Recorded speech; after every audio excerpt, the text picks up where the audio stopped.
Bonjour tout le monde, je viens vous faire une vidéo ce soir vraiment particulier. J'ai hésité un petit peu à le faire, ça dévoile beaucoup sur moi. J'ai dit dans certaines vidéos que je suis née, j'étais témoin de Jéhovah. C'est sûr que pour devenir témoin de Jéhovah, il faut être baptisé, mais quand tu nais et que tes parents sont témoins de Jéhovah, c'est tout comme, t'as pas le choix, tu suis et tout ça. Je viens pas vous parler en mal, je viens pas vous parler en bien, je viens vous parler de moi, comment je l'ai vécu. Je viens parler aujourd'hui, pourquoi j'ai décidé de faire cette vidéo, c'est pour aider ceux, parce que, en tout cas, quand on veut sortir de là, c'est quand même très difficile, c'est c'est vraiment très difficile. Je vais essayer de commencer par le commencement. J'ai rien préparé, je me suis dit que ça allait venir comme ça vient. Euh, c'est ça.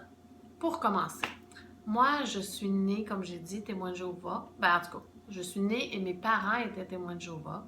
J'ai grandi là-dedans. Vers 8 ans, j'étais pas d'accord avec ça. Je voulais plus être témoin de Jéhovah. Mais mes parents m'ont pas permis de quitter. Ils m'ont plutôt dit ton cœur est pas touché et ils m'ont fait étudier et étudier encore plus. Et à 12 ans, j'ai répété le même processus. Je me suis dit non, je suis tannée, je veux plus faire de porte-à-porte. Je veux plus aller cogner aux portes, déranger les gens. Je veux plus aller aux réunions. J'avais envie le samedi matin d'écouter mes petits bonhommes à la maison. Mais c'était pas possible encore. Ils m'ont encore dit ton cœur est pas touché. Alors, ils m'ont fait encore étudier vraiment plus, vraiment beaucoup. Je dois vous dire que ça demande quand même beaucoup les témoins de Jéhovah comparé. C'est sûr que je connais pas toutes les autres religions, pas du tout, même vraiment pas du tout. Mais je sais que, comme par exemple, les catholiques, ils vont habituellement plus une fois par semaine à la messe. Nous, on appelle ça des réunions. Nous, on en avait 3 par semaine. Si on compte le mardi soir, qui durait 2. Ben, là, je dis le mardi soir, mais tout dépend d'où est-ce que tu es, dans quelle congrégation que tu es, où est-ce que tu habites finalement. Moi, c'était pratiquement tout le temps où est-ce que j'ai déménagé parce que j'ai fait plusieurs congrégations. Toujours le mardi soir, pratiquement. Ça dure 2 heures, c'est très long, pénible. On finit quand même assez tard. Les enfants ne se couchent pas vraiment avant 9h30, 10h, le temps de retourner à la maison et de donner les bains et se coucher et tout. Alors, c'est pas nécessairement ce qu'il y a de mieux pour les enfants quand ils ont de l'école le lendemain. Ensuite de ça, on avait l'étude du livre. Ça peut être le jeudi soir, mais ça peut être d'autres soirs, comme je dis. Mais c'est ce qu'on a à faire dans la semaine.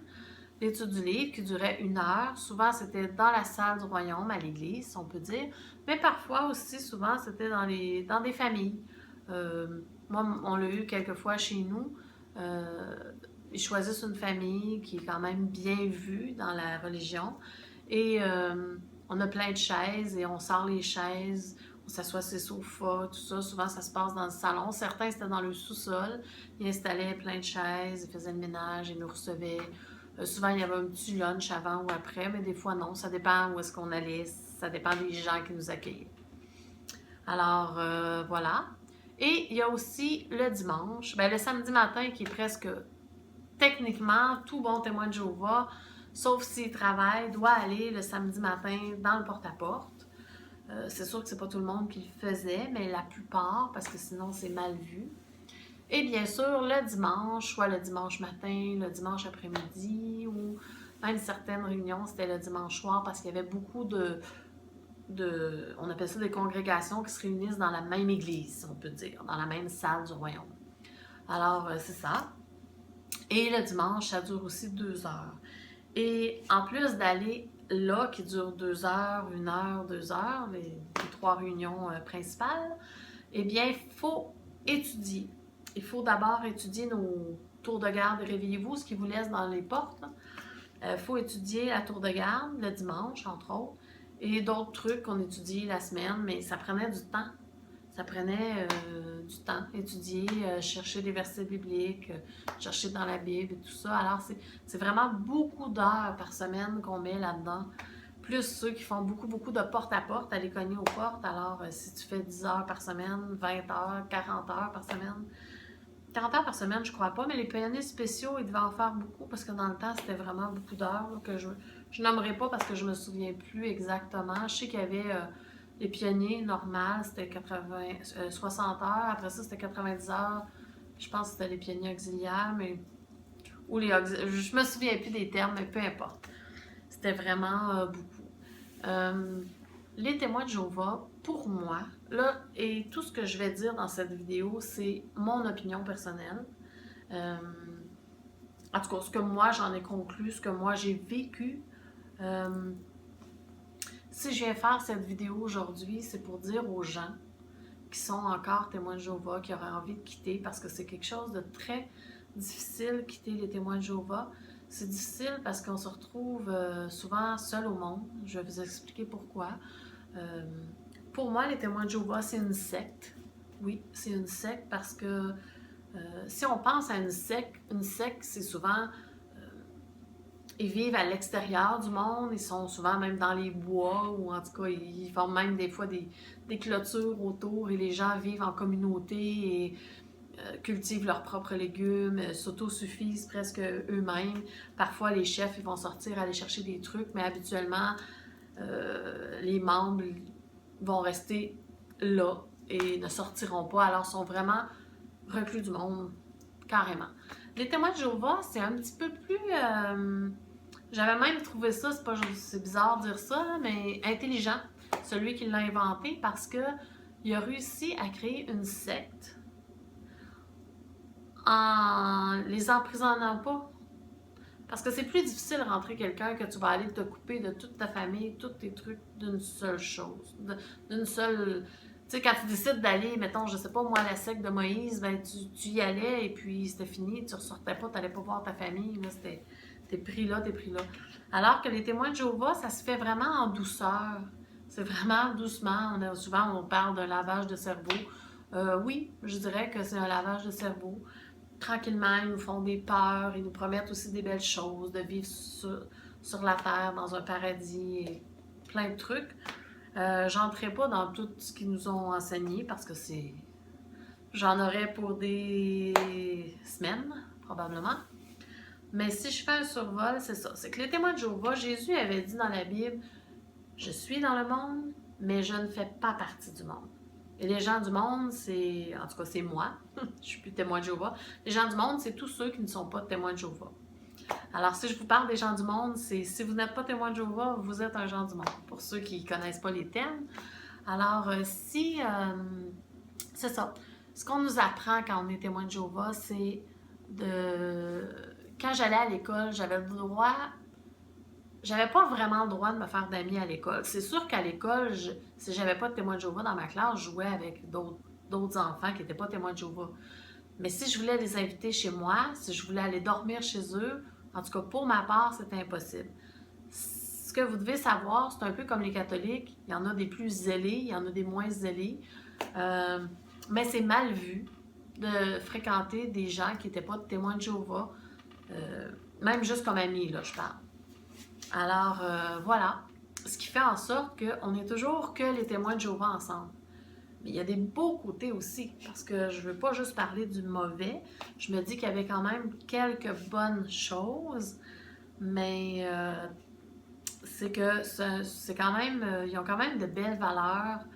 Euh, quand tu déménageais, comme moi, mes parents ont déménagé souvent, quand je déménageais, ben, c'était facile de me faire des amis parce que j'arrivais à la salle du royaume, à la messe, si on peut dire, et tout de suite, le monde voyait qu'il y avait une nouvelle famille, alors tout le monde venait nous accueillir et on était invités, invitation par-dessus invitation, alors c'était facile de me faire de nouvelles amies, ça a toujours été hyper facile, peu importe l'endroit où je suis déménagée, moi ça a toujours été au Québec, c'était facile.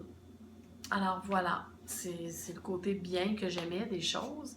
Par contre, même tes meilleurs amis, même ceux que tu connais depuis que tu es toute petite, euh, malheureusement, la journée où tu quittes même tes parents, tes frères, tes soeurs, tes oncles, tes tantes, tous ceux qui sont témoins de Jéhovah, le jour où tu décides que toi, tu ne veux plus être témoin de Jéhovah, même si c'est par... peu importe la raison, le jour où tu décides de ne plus être témoin de Jéhovah, alors tu es exclu Et exclu signifie on ne te parle plus, on ne mangera pas avec toi, on n'ira pas chez toi, tu viendras pas chez nous. Techniquement, là, c'est parce que c'est pas des règles très, très, très définies, mais par contre, dès que, je me souviens entre autres que moi, mes parents, je leur parlais souvent. Même quand j'ai été exclue, ils m'appelaient souvent, je les appelais souvent. Et c'est arrivé à plusieurs reprises que les anciens les ont approchés, ils ont su qu'ils me parlaient, alors ils ont dit, si vous arrêtez pas de voir Lisa, de lui parler, eh bien, on va être obligé de vous exclure. Alors, c'est toujours jouer avec... tu sais, même s'il n'y a pas de règle formelle qui dit que vous ne devez pas parler aux témoins de Jéhovah, quoi qu'il disait dans la Bible qu'on ne doit pas se tenir avec de telles personnes, on ne doit pas manger avec de telles personnes. Alors, c'est ça, on est devenu... Et même, il ne nous salue même pas. Si je rencontre un ancien témoin de Jéhovah, habituellement, il ne me dira même pas bonjour. Même s'il a été ami avec moi pendant les 24 premières années de ma vie, il ne me dira pas bonjour. Certains, très peu, vont le faire, mais c'est la règle des témoins de Jéhovah. Alors, peu importe pourquoi tu quittes, il ne t'adresse plus la parole. Et si je décidais, aujourd'hui, je retourne, je veux être témoin de Jéhovah, eh bien, sachez que je dois aller environ, en tout cas, moi, ça fait 20 ans que j'ai quitté, peut-être que c'est des nouvelles choses, mais d'après ce que je me suis informée, c'est encore pas mal pareil. Tu dois aller pendant une année entière à la salle du royaume, à l'église, et les gens ne te parlent pas. Alors, tu arrives juste quand ça commence le plus possible, et dès que ça finit, et tu quittes. Parce que personne n'a le droit de te parler, fait que ça rend tout le monde mal à l'aise, alors tu t'en vas. Et c'est ça. Et tu deviens, pendant un an, tu dois faire ça. Aller à la salle du royaume, dire que tu es, dans le fond, c'est montrer que tu es repentant. Et ensuite, on va te réintégrer. Et ce que je trouve le plus aberrant là-dedans, et c'est ça qui m'a vraiment dérangée quand j'étais jeune, la première fois, j'avais 8 ans, j'avais vu, j'avais déjà entendu parler, il ne faut pas parler aux exclus, tout ça, mais je ne l'avais jamais vécu. Et à un moment donné, un jeune homme, il devait avoir 17, 18 ans, je ne sais pas, je ne le connais pas, je me souviens de lui par contre, de son visage et tout. Et il était venu à la salle du royaume. Et ce jeune homme-là, je suis allée le voir, il était tout bien vêtu, en habit, en cravate, c'est ce qu'on se doit, les femmes doivent être en robe et tout ça. Et j'ai dit bonjour, tu sais, je m'appelle Lisa. Puis il dit, tu peux pas me parler, je suis exclue. Et puis c'était la première fois que je vivais ça. Mon Dieu, ça m'a fait de la peine. Je me souviens, j'avais vraiment de la peine à excuser. Je sais pas, j'y repense, puis j'ai encore de la peine. J'avais vraiment de la peine parce que dans ses yeux, ce qu'on pouvait voir, tu sais, c'était triste. J'étais triste, puis en même temps, ben, dans les témoins de Jéhovah, il nous apprend à être bon, gentil avec tout le monde et tout ça. Et je me disais, s'il est là aujourd'hui à la salle du royaume, j'avais juste 8 ans, là. Et je me disais, s'il est ici, c'est parce qu'à quelque part, il regrette, puis il veut revenir. Pourquoi je peux pas lui parler, tu sais? Et puis je me souviens d'avoir eu comme avec une de mes études, celle qui avait été désignée pour étudier avec moi, lui avoir dit Jésus quand il était sur le poteau, parce qu'on doit dire que les témoins de Jéhovah, c'était pas une croix. Non, c'était un poteau. Alors quand Jésus était sur le poteau, il a dit à l'homme qui était à côté de lui, qui avait été méchant et tout, il a pas dit ben, quand il a dit Jésus, s'il te plaît, pardonne-moi, l'homme, Jésus, il lui a pas dit attends un an, puis va à la salle du royaume ou à la messe, puis on verra dans un an si je te prends. Il a dit aujourd'hui, tu seras avec moi dans le paradis. Dans la Bible aussi, il y a le fils prodigue.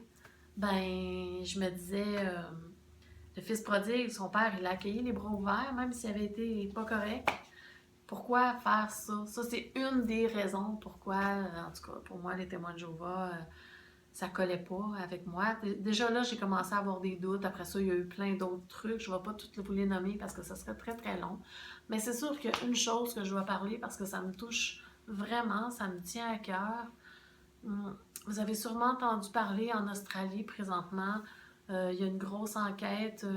Il y a 106 cas d'abus sexuels qui ont été mis à jour et que les témoins de Jéhovah passent en cours et n'ont jamais dénoncé un seul cas sur les 1006 cas. Ils n'ont jamais vu ça, c'est du jamais vu, c'est gros, c'est énorme. Et malheureusement, quand j'étais jeune, j'ai subi moi aussi des abus sexuels. Et effectivement, là-bas, c'est la loi du silence. On ne doit pas parler, on ne doit pas nuire, salir le nom de Jéhovah. Et je trouve ça terrible, vraiment terrible. Euh, et en plus, c'est que les victimes sont obligées de rester. Ces personnes-là qui nous ont abusés, ils restent témoins de Jéhovah. Des fois, ils sont exclus, mais ils peuvent revenir autant de fois qu'ils veulent. Et quand ils reviennent, bien, toi, tu dois lui avoir pardonné parce qu'il est repentant. Mais il recommence, il est encore exclu et ça n'arrête pas. En tout cas, je m'excuse, ça me touche beaucoup, c'est vraiment inhumain. C'est ça. Euh, Puis en plus, c'est que les dossiers de ces personnes-là, des pédophiles, ils suivent même pas. Si, mettons, il est exclu puis il va dans une autre congrégation, ils mettent même pas ça. Ils pourraient pourtant, parce qu'on a tous des dossiers, et puis ils devraient l'envoyer puis dire, hey, faire une annonce, faites attention. Et même quelqu'un qui a été pédophile dans une congrégation, et mettons, est exclu, mais revient, décide que moi, je continue, je vais à la réunion, puis je continue. Personne, aucune personne dans la congrégation, aucune maman n'est avertie de ça. Je trouve ça vraiment... c'est terrible, c'est comme... ça se peut pas. C'est vraiment... je me souviens d'avoir vu un reportage qui disait c'est le paradis des pédophiles. Effectivement, en tout cas, c'est une autre des raisons. Désolée, je voulais pas pleurer, pas du tout. Je pensais vraiment pas pleurer. Mais c'est ça. Ceux qui veulent sortir, ben sachez qu'il y a des places, il y a des choses infosectes que vous pouvez appeler. Il y a des groupes d'ex-témoins de Jéhovah. On n'est pas là, en tout cas, moi, je suis pas là pour parler nécessairement en mal de la religion. C'est plus pour dénoncer ce que j'ai vécu. Voilà. Alors, si vous avez des questions, si vous avez n'importe quoi, vous pouvez me laisser des commentaires en bas et je vous remercie de m'avoir écouté. J'en aurais des tonnes à dire sur les témoins de Jéhovah, mais pour ce soir, ça va être tout. Alors, voilà. J'espère que ça vous aura aidé. J'espère que ceux qui sont sortis arrivent à se reconstruire une vie comme moi. Je reconstruis ma vie, mais c'est sûr qu'à quelque part, il va toujours rester quelque chose parce que, veux pas, j'ai plus ma famille, j'ai plus mes parents, j'ai plus mon frère, il me parle plus.